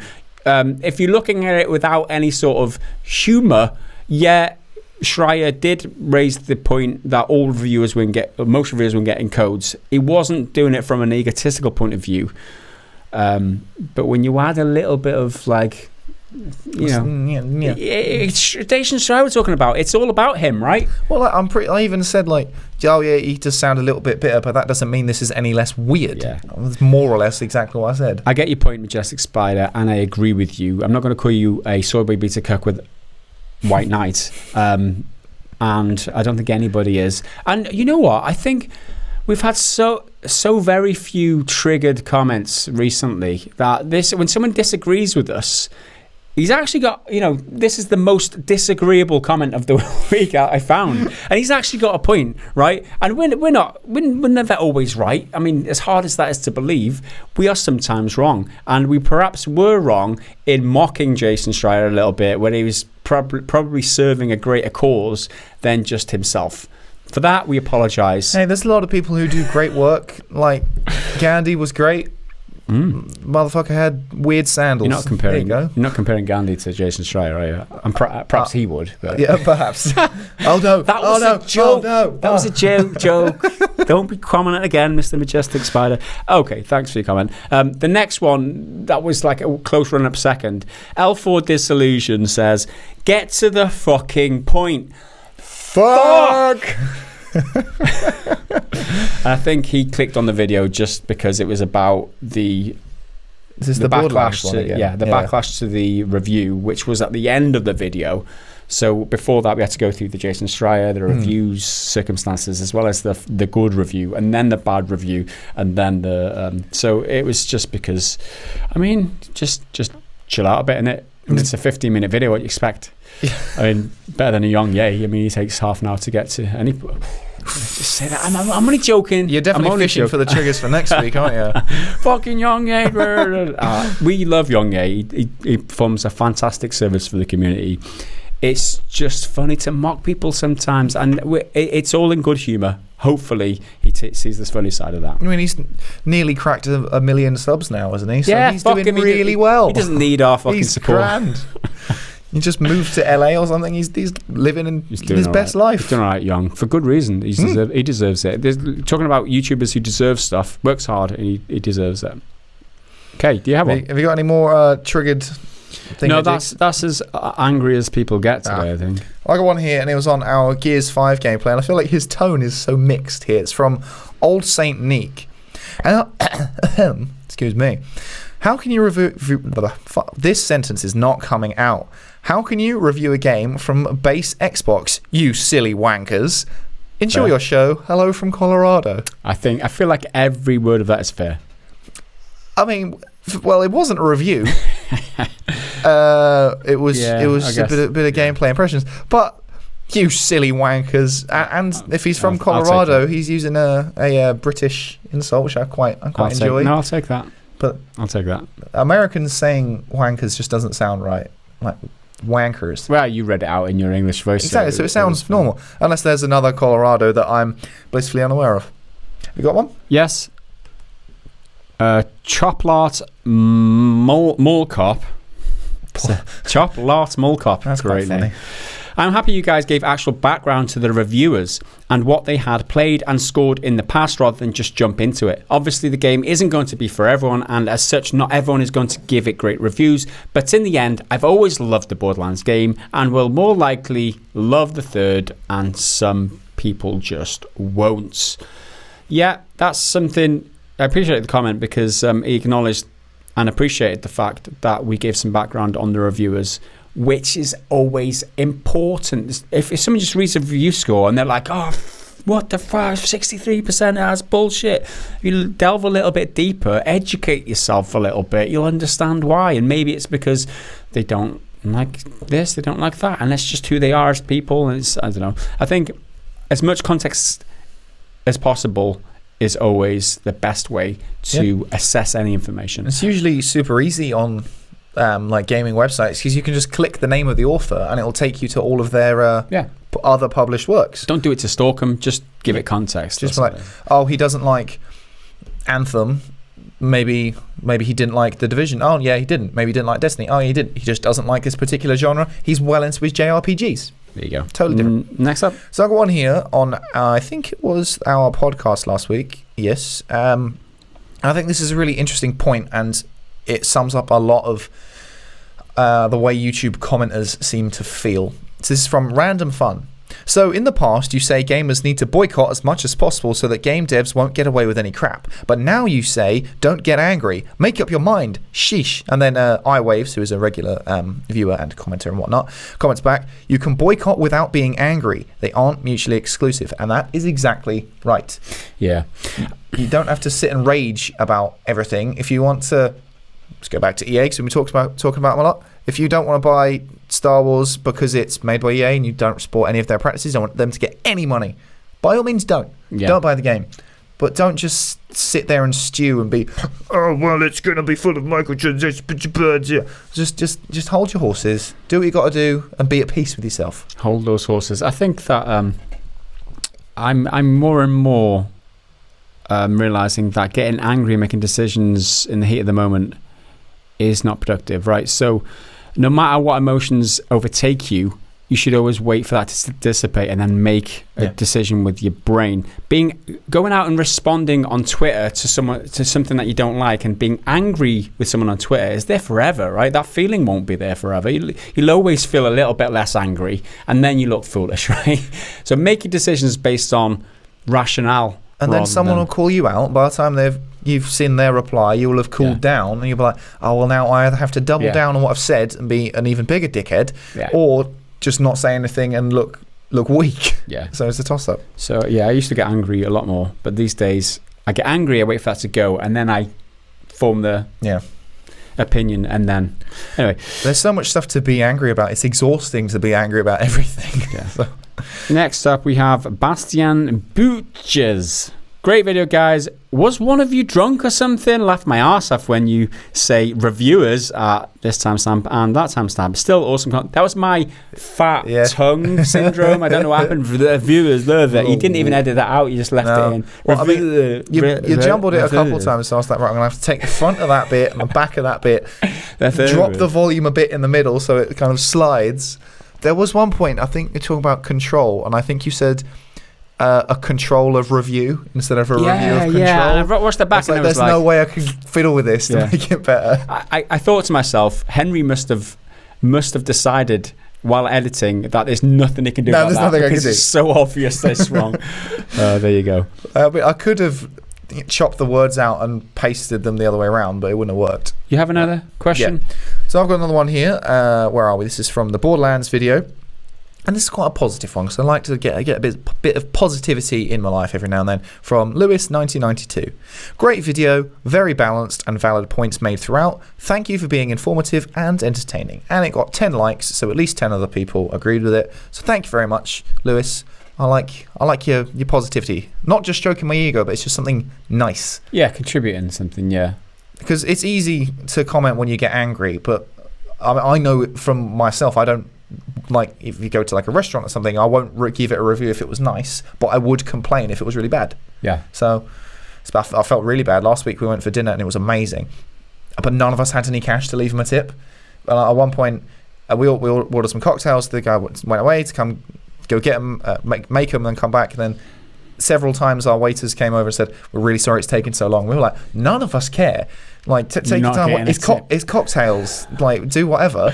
And then eventually, like, he comes over, drops them down, comes back later on, being like, "All right, just so you know, I've taken the cocktails off the bill because I'm not happy with how long it took." We're like, none of us. Don't worry, you're not getting a tip. Don't worry about it. Yes, it's fine. You've grafted your ass off, but none of us can pay. It sounds really bad, but for those of you who are in America don't understand how it works in the UK, the tip is already built into the service charge is already built into our bills in the UK. So it's not like they're working minimum wage and survive on tips like you do in America. So which is a backwards Henry's system. Faux pas here isn't as bad as it seems. If you're in America, it's certainly bad. Given how good the team were doing, not just one guy, but the whole team were really good. They still get paid at least minimum wage, which is higher than it is in the US. They don't survive on tips out here like they do in America. Just as a little bit of context, because that is, as we've learned today, always important. Next up, Tyler W. I think a poop launcher is just the weapon I've been looking for.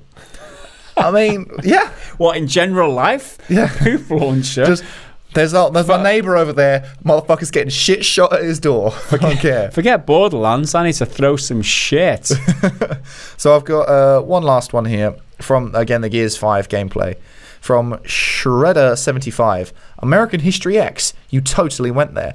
Now, I thought about putting it in, but I almost didn't because I'm like, this is a very dark moment. I don't know if you've seen American History X. It's about neo-Nazis and white supremacy. And there's a bit at the beginning where a couple of black guys are robbing Edward Norton's house, robbing his car or something like that. So he goes outside, he shoots... Robbing. Stealing, not rubbing. Robbing. Well, I mean, they might have been like he was rubbing his car. They're thieving, they're burglarizing or whatever. Yeah. Nicking his car. He comes out, shoots one of them, dead, bang, he's out. I think he clips one of the others and he collapses. So he drags his body over, makes him bite the curb, and he literally curb stomps him. And it's quite unpleasant. You don't see too much detail, but it's quite a shocking scene, and it's all shot in black and white. It's a very moody, serious film. And I thought, this is a bit of fun about video games where curb stomping is fun, and it goes splat, and it's like, yeah, I got him. But this movie, it's fucking horrible. So I almost didn't put it in, but I'm glad I did. Because I got someone to acknowledge it. There you go. And my last comment of the week is Mr. Ben Brown on last week's podcast. He says, it's quite a bit of a question, this. Hey guys, what are your opinions on Wales as a place to live versus England? He carries on. As an Australian, shall I do it in the accent? Do it. As an Australian, if I ever, that's so bad, come over to work, I'd like to know which is best. You sound more like as a Kiwi. As a fellow Welshman and Englishman, Gaz and Henry, tell me the pros and cons of each country. Right. We can't keep that up. We've already profiled him, and we're probably offended many. He profiled himself. He announced that he was Australian. Yeah, okay. I don't know. So what is Wales to live? Because I've never lived in Wales. Obviously, I work here every day. Well, yeah, I've never lived in England. The problem with living in England is that all the English people, right? That's what my dad always used to say. It didn't matter where we were going on holiday. It's like, the biggest problem with going to Scotland, going to France, it's the bloody Scottish and it's the bloody French or whatever. It's like when you go on holiday to like a resort. It's like, the problem around the pool is like, it's not the Germans getting it. It's like the English people, right? It's the brash English skinhead drinkers, and they've got these like the polo top and like the really bright blue shorts, faded tattoo of some shit football club, the thingy belly with a bald head. They're just so you can always tell them like the mouth up there. The problem with the world is the English, right? England's it's all right. It's a place. I feel like I could live pretty much anywhere as long as I've got my base or whatever. Yeah. Wales, the main problem. I mean, obviously I don't live here, but we are totally in the back end of beyond. There's not a lot of this is what Wales is. Immediate Wales is the back end of beyond, dude. Yeah. This is the whole country, right? It's the whole place. Other than like down south, like Cardiff, where everything is. But other than that, there's now going on. England. I've never lived anywhere else, so it just feels like the same as living anywhere else. Okay, let me put a little bit of my input. So England is more flat. So, Welsh is more mountainous. Unless you're in beautiful. Yorkshire. Yorkshire up the north, yeah. Some good. Oh yeah. The north in general in England is just better. Yeah. That's why I moved away from the south. South is really flat. The Wales is a beautiful country. England's beautiful too, right? And what I love about it is the history. And I'm not poking a jibe at American because you've only got 400 years of history or whatever. You're too young. Come back to me when you've got 1,000, baby. Castles, man. I love castles. That might be something that we're doing tomorrow on our anniversary. Is like one thing that me and the wife love to do is go and visit like old historic buildings and shit. It's fucking nerdy as shit. But I just like to imagine what it was like to live back in the medieval times with like people. I always remember thinking like, this is a good tactical spot. You could shoot everyone from up here with your bow and arrow. Down there, that's where you pour your coals. Yeah, your hot tar or whatever. From. It's like that's gamer brain kicking in. That's it. Yeah, I love it. I love the history, and I love like when you've got, you go to a modern city or whatever. I remember thinking what Cardiff I was in actually, and you see like old buildings scattered among like real modern like glass buildings, like brickwork buildings with like big tower chimneys or whatever, and right next to it you might have like a modern glass building with like modern architecture and shit, and it's like it just looks so weird next to each other, but it just there's so much more character to the place. That's a great thing about somewhere like London, but presumably if you're a tourist, you're more than likely, if you're going anywhere in the UK, you're probably going to London. But don't think that London people represent everyone in the UK. Nah, mate. Because it's a massively multicultural city anyway, so a lot of the people you bump into won't actually be either natively from London or even necessarily be English, because there's thousands of people from all over the world there. But from having moved further north through university and now living there, and moving away from the south, Northerners are way more cheerful. Everything's better about them as a people than Southerners. Yeah, I think Northerners have got better senses of humour, and they're more real. They're more down to earth, and they'll call it like it is. Yeah, and if you don't like it, bad luck. Yeah, but I like to be transparent and honest. So. I think pros and cons of each country. I mean, they're just so the weather's closely really shit. All the time. Everywhere. Yeah. Well, England versus Wales we're talking now. I don't think there's much of I think it's windier here. I think so.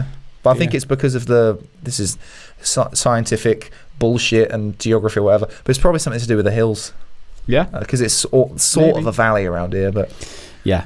I think if you're into more rural areas and like walks out up mountains and stuff like that, either go to northern England or just like anywhere in Wales, you'll find a mountain. You'll see them from miles off. Like lovely, like North Wales is just a beautiful place to be.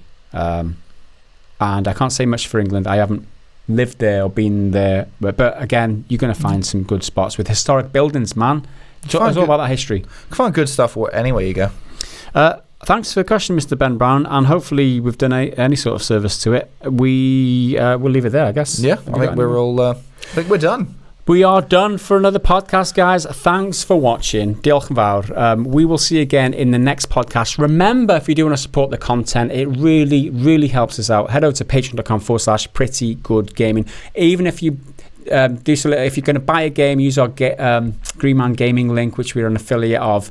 You get your game, we get a little slice of the pie. You get a game for cheap as well because it's Green Man Gaming, and it's a win-win situation. It helps the channel out big time. And then other than that, liking the videos, subscribing, hit the notification, commenting on the videos, helping engagement, being positive, be the positive voice in the comments. We appreciate all the effort that everyone who is a support of the channel and does contribute goes to. So thanks, On that note, we will see you again in the next video or podcast, whichever. Until then, bye for now.